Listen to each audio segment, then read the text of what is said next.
بسم اللہ الرحمن الرحیم۔ ناظرین، آپ کو YouTube channel voice of truth V O T میں خوش آمدید کہتا ہوں۔ آج پاکستان کے بارے میں ہی چند گزارشات پیش کرنی مقصود ہیں۔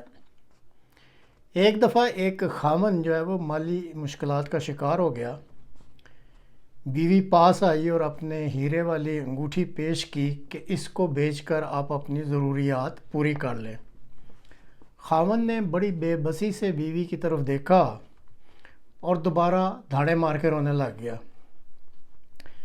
بیوی نے تسلی دی کہ آپ کو کیا ہو گیا ہے، یہ آپ نے ہی تو لے کر دی تھی، آئندہ جب مالی حالات ٹھیک ہوں گے تو دوبارہ لے دینا۔ خاوند کہنے لگا، مجھے تمہارے ایثار پر کوئی شک نہیں، لیکن افسوس کہ اس انگوٹھی میں جو جڑا ہیرا ہے وہ جعلی ہے۔ جب اسحاق ڈار کو پاکستان کی معیشت ٹھیک کرنے کے لیے وزیر اعظم کے جہاز میں لاد کر پاکستان لایا گیا اور وزارت خزانہ دی گئی تو وہ بھی آبدیدہ ہو گئے۔ کسی نے ان سے پوچھا کہ اس خوشی کے موقع پر یہ آپ کی آنکھوں میں آنسو کیسے؟ کہنے لگے کہ مجھے پاکستانی قوم کے ایثار پر کوئی شک نہیں، لیکن اس نوکری کے لیے جو میری قابلیت سامنے لائی گئی ہے وہ نقلی ہے۔ اب شنید ہے کہ باؤجی نے اسحاق ڈار صاحب کو نگران وزیر اعظم مقرر کرنے کا فیصلہ کر لیا ہے۔ پہلے بھی باؤجی نے شاہ جی کو سپہ سالار بنانے کا فیصلہ کیا تھا اور وہ بن گئے تھے، کیونکہ باؤجی کے بارے میں مشہور ہے کہ وہ جب ایک فیصلہ کر لیں تو انتہائی ضدی شخص ہیں، وہ پھر اس فیصلے پہ عمل ہر صورت کرواتے ہیں۔ اب بھی اسحاق ڈار ہی نگران وزیر اعظم بنتے لگتے ہیں اور شاید بعد میں لمبی مدت کے لیے بھی وزیر اعظم بن جائیں، کیونکہ یہ باؤجی کا فیصلہ ہے اور یہ باؤجی جو ہیں وہ ابھی تک اس بے ضمیر قوم کے انداتا ہیں، اور یہ جو لمبی مدت کے لیے وزیر اعظم بننے کی بات کی ہے، اس کا شک اس لیے پڑ رہا ہے کہ آج ہی الیکشن ایکٹ کے سیکشن 230 میں خاموشی سے ترمیم کی جا رہی ہے، جس کی روح سے جو عبوری وزیر اعظم بنایا جائے گا اس کو اختیار مل جائے گا کہ وہ ایک منتخب وزیر اعظم کی طرح اپنے سارے کام کرے اور اس کو سارے اختیارات مل جائیں گے۔ گو زرداری صاحب باؤجی کو اسحاق ڈار کو نگران وزیر اعظم بنانے سے باز رکھنے کی کوشش کر رہے ہیں، اور پیپلز پارٹی کی شہری رحمان بھی بڑی پھرتیاں دکھا کے پریس کانفرنس سے کرتی پھر رہی ہیں، لیکن یہ باؤجی کو علم ہے کہ موقع پرست زرداری کو کچھ نہ کچھ دے کر وہ منا ہی لیں گے، پہلے بھی انہوں نے منا لیا تھا۔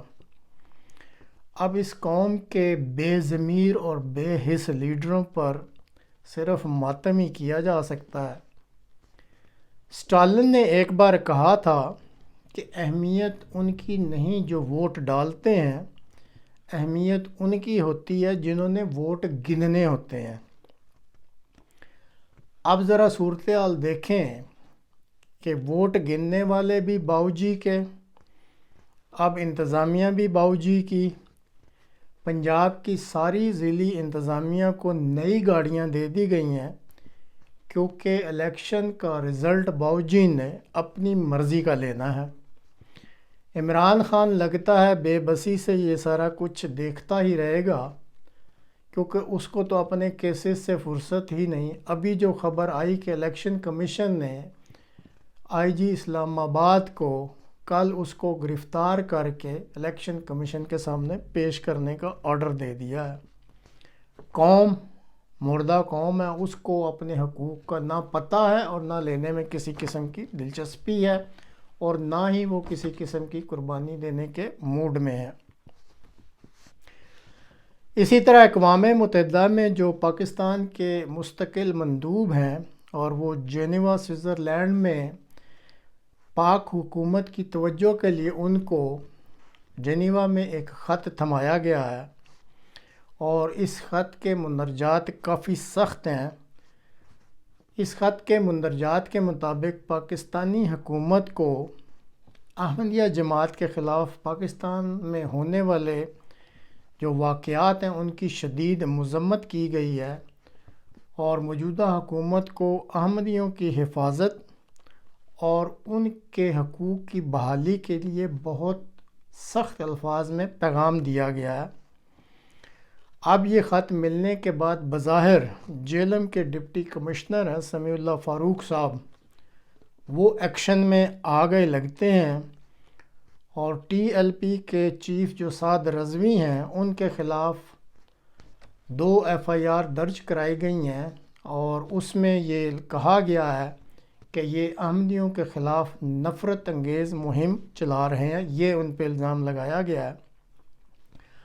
اور اسی طرح ڈپٹی کمشنر جہلم یہ جو سمیع اللہ فاروق صاحب ہیں،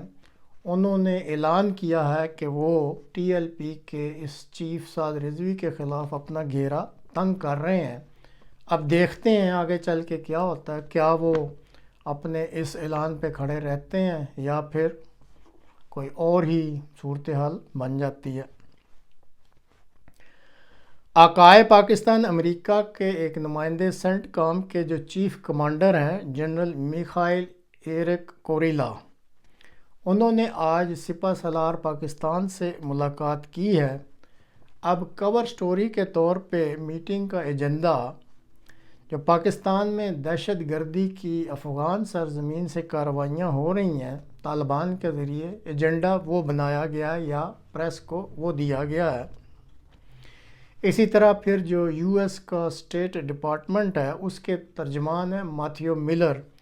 ان سے بھی اس موقع پر ایک روٹین کا جو میسج یا پیغام دلوایا گیا ہے، جس میں حکومت افغان کو اپنی سرزمین کو دہشت گردی کے حملوں کے لیے استعمال نہ کرنے کی تلقین کی گئی ہے۔ یعنی ایک یہ روٹین قسم کا جو ہے آپ کہہ لیں اسٹیٹمنٹ ہے جو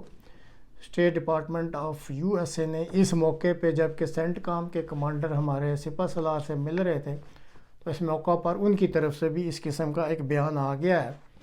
اب اصل کہانی جو ہے وہ کچھ مختلف ہے۔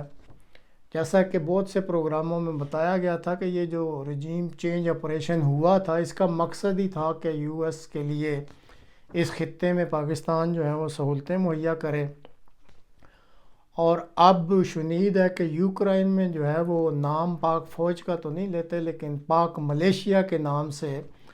ان کی ڈیمانڈ ہے کہ وہاں پہ دستے بھجوائے جائیں، اور اسی طرح جو یوکرائن میں گولہ بارود کی جو ترسیل ہے وہ بھی ان کو جو ریکوائرڈ یا مطلوبہ اسلحہ اور گولہ بارود ہے اور جو پاکستان میں دستیاب ہے وہ ان کو مہیا کیا جائے۔ تو اب پہلے بھی یہ ایک فقرہ بولتے رہے ہیں کہ یہ تو وہ ملک ہے جہاں جس کے پاس ڈنڈا ہے اس کا سنڈا ہے، تو یہی یہ سارا کچھ اس ملک میں چل رہا ہے۔ تو ایسی صورتحال میں اب قوم مردہ بے حس، لیڈر بے ضمیر، تو کیا کہا جا سکتا ہے؟ یہی ہے کہ جاؤ اب جا کے آنسو بہا کے تو سو جاؤ۔ قوم کو تو یہی پیغام دیا جا سکتا ہے، کیونکہ یہ تو کسی جو ہے نہیں ہے۔ ہاں، آخر میں بہرحال ایک خبر جو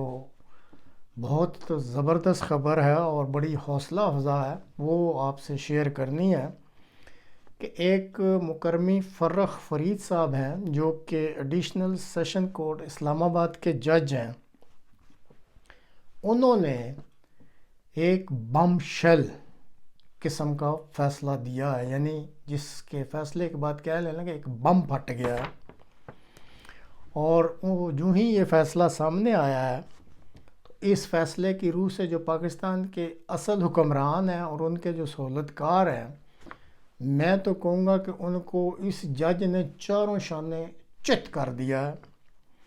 اب جو 9 مئی کے معاملات تھے، کئی قسم کے الزامات لگا کر عمران خان کو اس عدالت میں پیش کیا گیا، لیکن کہتے ہیں کہ بعض دفعہ رپورٹ کرنے والوں نے تو کہا کہ 250 ملین کی روحوں میں ایک عظیم روح ہے اس جج کی جس نے یہ اتنا دبنگ فیصلہ کیا۔ بہرحال اس قوم میں کچھ ایسے لوگ ہیں جو ابھی بھی اصولوں پر چلتے ہیں اور ان میں جرت بھی ہے اور دبنگ بھی ہیں، اور انصاف کا اور قانون کا ساتھ دیتے ہیں، تو یہ جج انہی میں سے ایک عظیم ہستی لگتے ہیں، کیونکہ انہوں نے جو پرسیکیوشن کی طرف سے جتنے آرگومنٹ دیے گئے تھے یا جتنے دلائل دیے گئے تھے ان کی نا دھجیاں اڑا کے رکھ دی ہیں، اور عمران خان پر جتنے الزامات لگائے تھے ان سب سے ان کو اس نے بے قصور قرار دیا ہے کہ ان پہ جتنے الزامات ہیں یہ خاص نیت سے، بد نیتوں سے لگائے گئے ہیں اور ان میں کسی قسم کی حقیقت نہیں ہے، اور ان کو اس 9 مئی کے واقعات میں ہر قسم کی جو ہے نا وہ ضمانت دے دی گئی ہے۔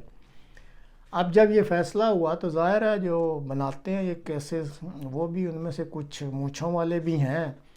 تو انہوں نے جب یہ فیصلہ سنا تو وہ پھر یوں مونچھوں کو، میری تو نہیں ہے لیکن بہرحال وہ تاؤ دے رہے تھے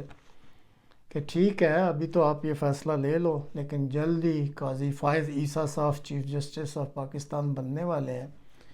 پھر دیکھیں گے کہ فروخ فرید صاحب نے یہ جو آج فیصلہ دیا ہے قاضی فائز عیسیٰ صاحب کی مدد سے، اس فیصلے کی کیسے دھجیاں ہم اڑائیں گے اور عمران خان کو دوبارہ کٹہرے میں لائیں گے۔ بہرحال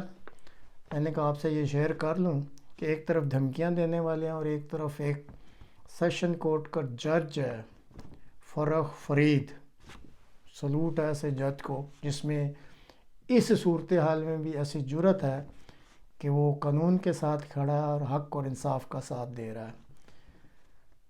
ویڈیو کو سبسکرائب ضرور کیجئے گا اور شیئر بھی کیجئے، اپنے جاننے والوں کو بھی بھجوائیے گا۔ آئندہ پروگرام تک کے لیے اجازت دیجیے، خدا حافظ۔